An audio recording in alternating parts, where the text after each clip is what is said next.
Well, I wish I could say that I can't believe we're about to get lied into another fucking war, but I absolutely do believe it. Sorry to say.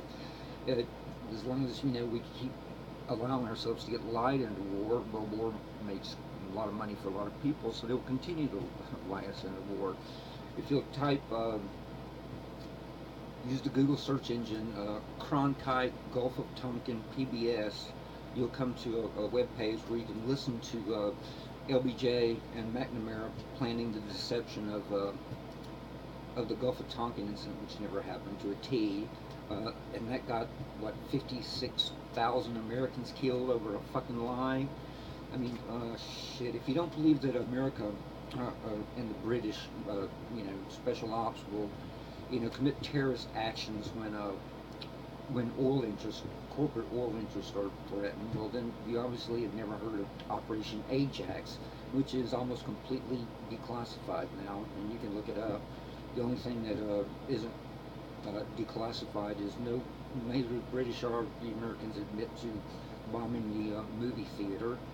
I mean, did we find any WMDs in Iraq? I don't think so. And we fell for that. I mean, they sit there and fucking lied to your fucking face, and you believed it. And then, I mean, did we find Bin Laden in Afghanistan? He was probably there at one time, but no reason to believe he wasn't already in Pakistan when we invaded, and that was over corporate oil interest. If you'll Google Taliban um, Unical Houston, you can see that we were quite cozy with the Taliban until they uh, uh, refused the final offer from Unical. I think it was 11.5 million British pounds to protect proposed pipelines. There's actually a lot of oil and natural gas landlocked in countries that are worthless until they can get to some kind of a port for distribution, and that requires those pipelines. So, and did you forget, Rumsfeld, that little dance he did on some program when he was talking about all these huge underground facilities in Afghanistan with hydroelectric power and big enough to drive tanks into all these huge complexes that were supposed Bin Laden was supposed to be hiding in. And what did we find? We found some tiny fucking caves with some old ammunition in it that probably wasn't even fucking any good anymore. So if you don't think for yourself, we're just going to get lied into another fucking war. I mean, ISIS, if they're ISIL, whatever you want to call them, if they are threatening, the corporate oil interests in Iraq, we would certainly kill a few people and blame it on a terrorist organization. Actually, we probably wouldn't even have to kill them. We could just fake it. The CIA is pretty good at faking shit like that, and lie us into yet another fucking war. And let's not forget Operation Northwoods, which is declassified from 1963. This was a detailed list of what the military proposed to get people behind a war with Cuba. Lots of terrorism. They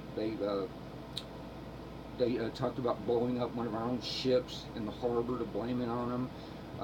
They talked about bombing civilians in Little Havana and Miami and blaming it on Cuba.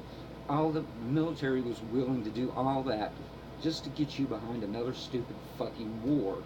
And McNamara, I mean, Kennedy didn't go for it, but whether or not LBJ did, that remains to be seen.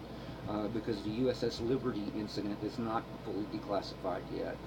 Uh, Actually, it's not classified at all.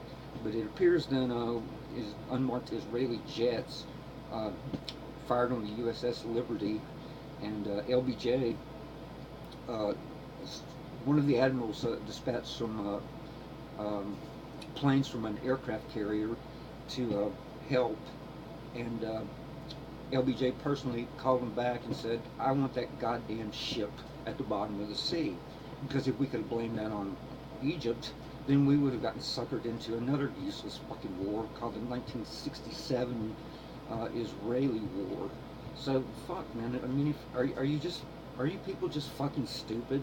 Everybody's just sitting in front of their goddamn fucking TV, you know, gobbling up this propaganda and getting all excited like the Super Bowl is about to fucking happen or something.